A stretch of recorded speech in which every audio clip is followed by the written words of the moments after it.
In the last few months, as I readied myself for the holidays, I had a chance to speak with a number of people from our congregation to wish them a Shana Tova, a happy and healthy New Year.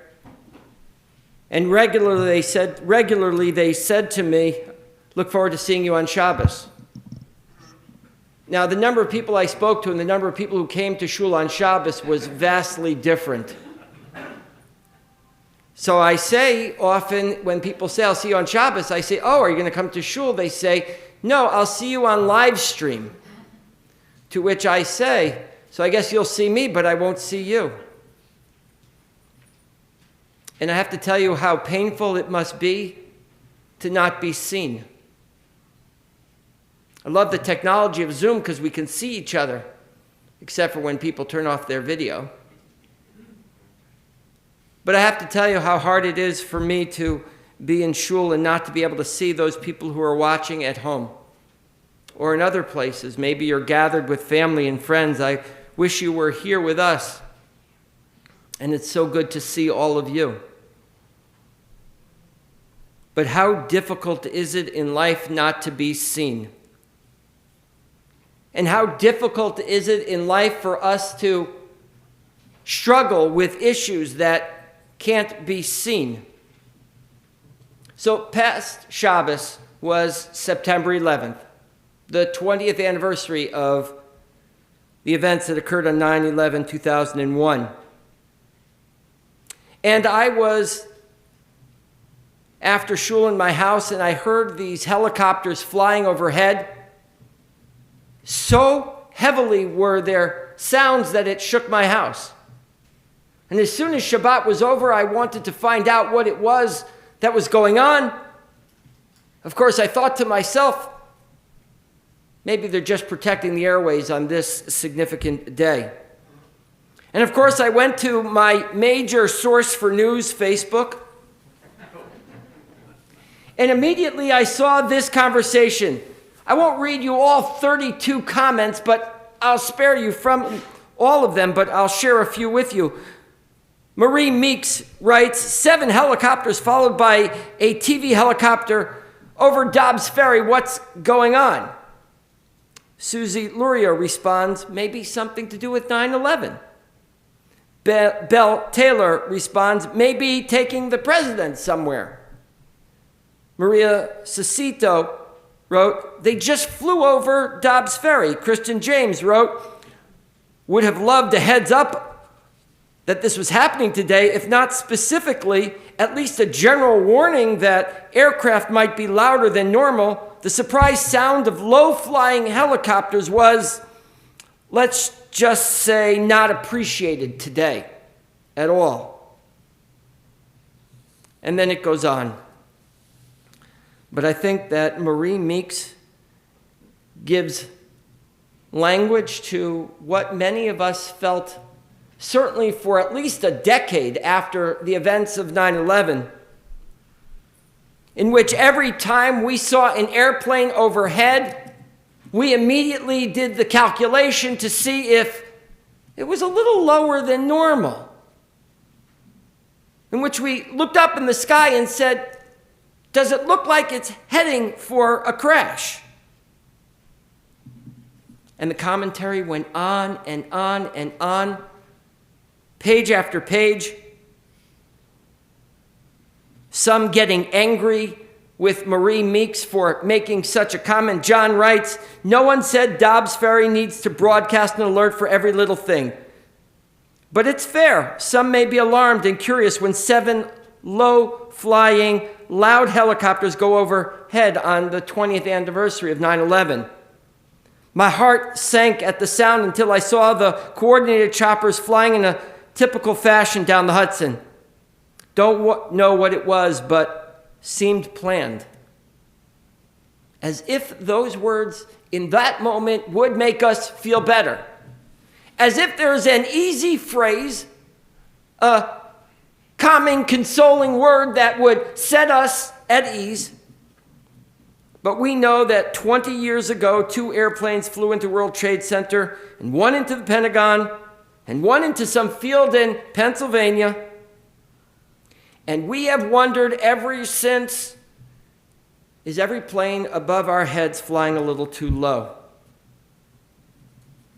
Professor Alon Chen, a neuroscientist at the Weizmann Institute of Science, remarks, although the far-reaching health and economic aspects received most of our attention, it was clear from the get-go that the pandemic itself and the ensuing containment policies that included nationwide lockdowns and social and physical isolations would have a momentous impact on our overall emotional well-being. COVID has taught us many things. A vocabulary is one of them. Asymptomatic is one of the words that I rarely use, but now rolls off my lips without even batting an eye. Asymptomatic. There are other words that I can't wrap my lips around as easily as I do asymptomatic, but we learned words like incubation period, in which a person shows no sign of illness they have. Can you imagine that for a minute, that you could be ill and not know it? Think that the way you're feeling is normal, typical.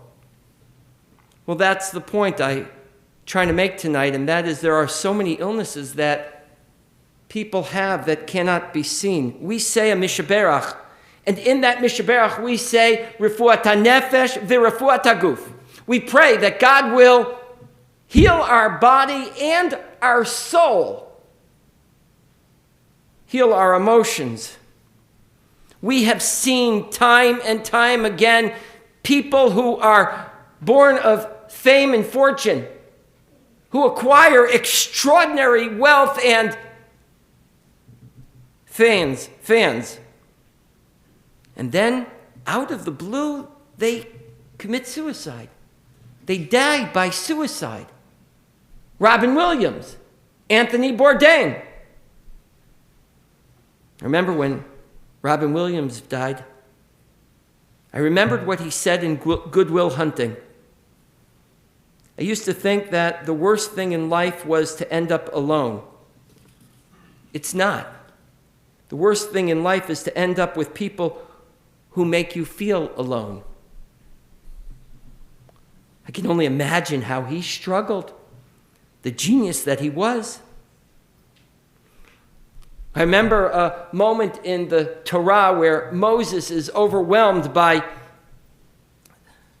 the job, by his life, by his family's requirements on him. Moses cries out to God, Lo uchal anochi livadi las'et et kol ha'am hazeh ki chaved mimeni. Moses has at that moment the wherewithal to be able to say, God, I can't do this anymore. I can't bear this burden anymore. Ki chaved mimeni. It's too much for me. Can you imagine what Moses was going through, that he was able to speak words in a man who was known for action and often without the right words. And then he goes on in this moment of severe depression. He says, Im kacha atoseli hargeni na. If this is the way my life has to be, then kill me. Can you imagine people in our world who struggle so deeply, so heavily, that they want to take their own lives? He says, kill me. I beg you. Let me see this wretchedness no more. And my heart breaks. Thankfully, Moses had the words and had someone to reach out to who could hear his cry. Jonah, we're going to read tomorrow afternoon, says, Vayomer alehem sa'uni v'hatiluni el hayam v'yishtok hayam me'alechem ki yodea ani Ki bisheli hasa'ar hagadol hazeh alechem. Jonah says, casts me overboard.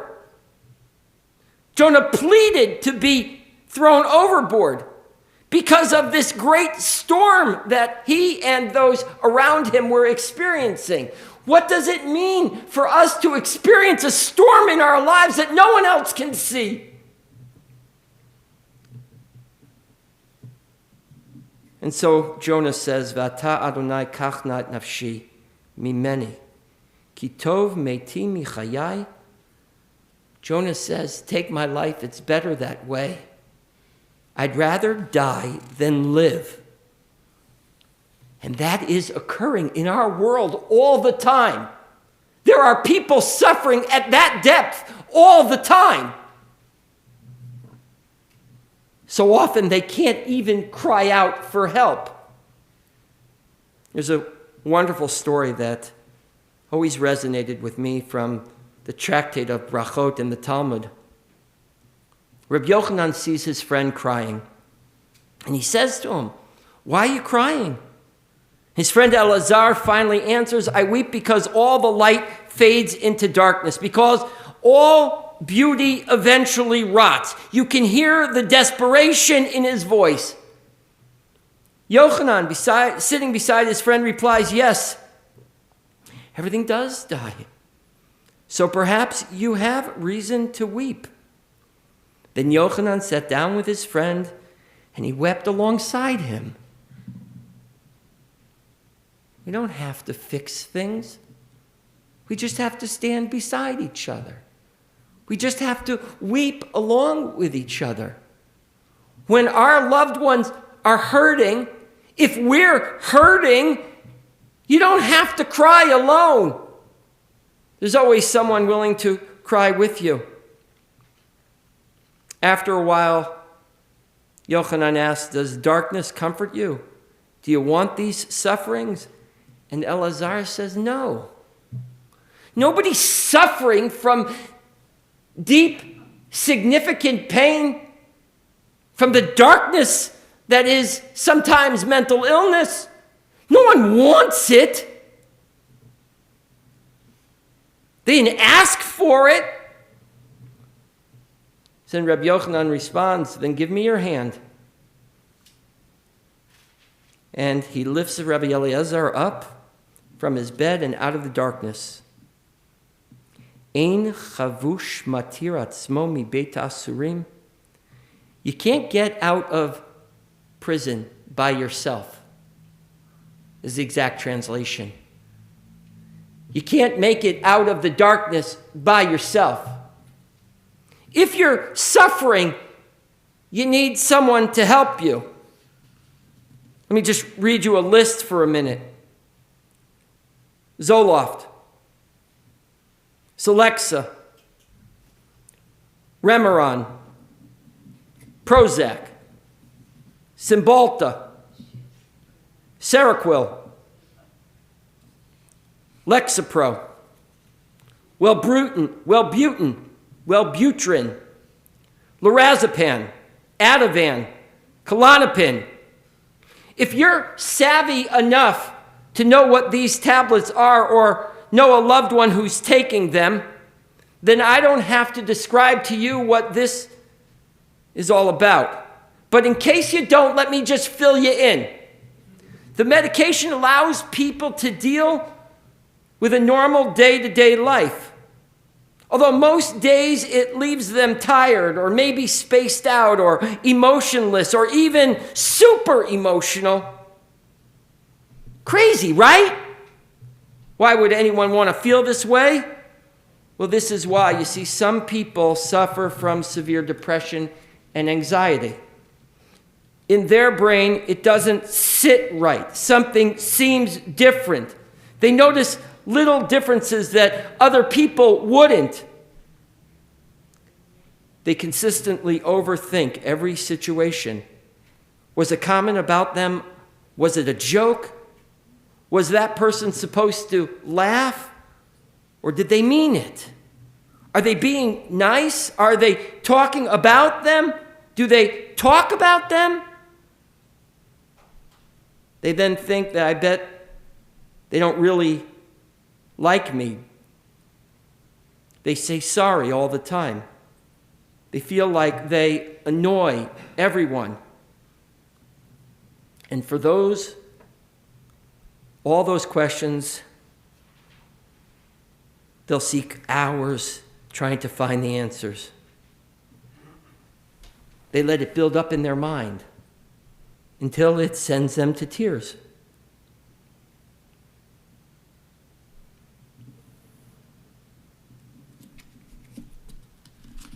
We know that they don't need to be ashamed. They still smile and they have every excuse for why, but the tablets can help them because we need help. And they just need to be accepted. Everyone is fighting a battle at some times.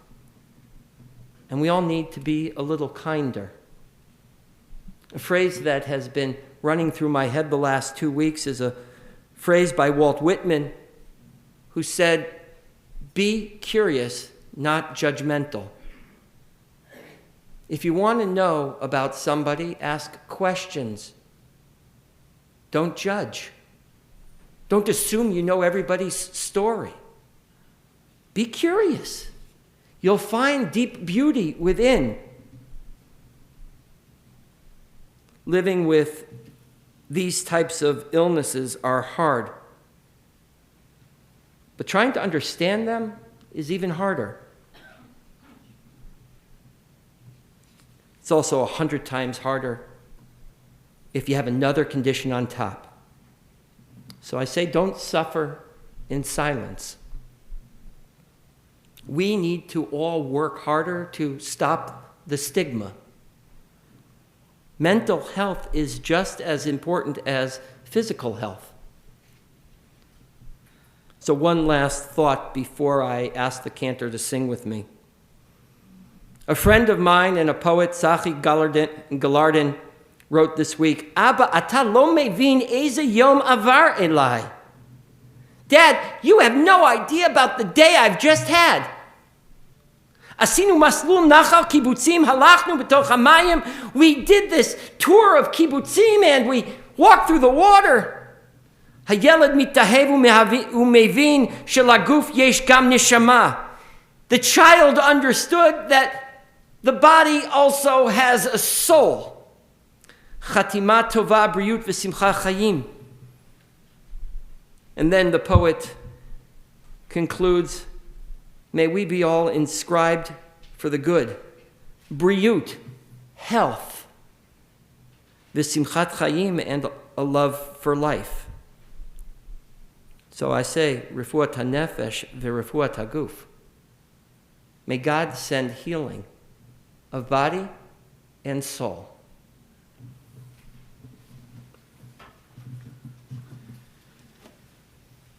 Please join me in singing Misha Baruch. Misha Baruch Avotenu Mikor HaBracha Le'imotenu. May the source of strength who bless the ones before us. May the source, the blessing, and us say, Amen. Misha Baruch Imotenu Mekor HaBracha Le'avotenu. Bless those in need of healing with refuah shlema. The renewal of body, the renewal of spirit, and let us say, Amen. We now continue on page 223, the unfolding of the day. May our supplications rise up at evening, our pleas arrive with dawn, our songs transform the dusk.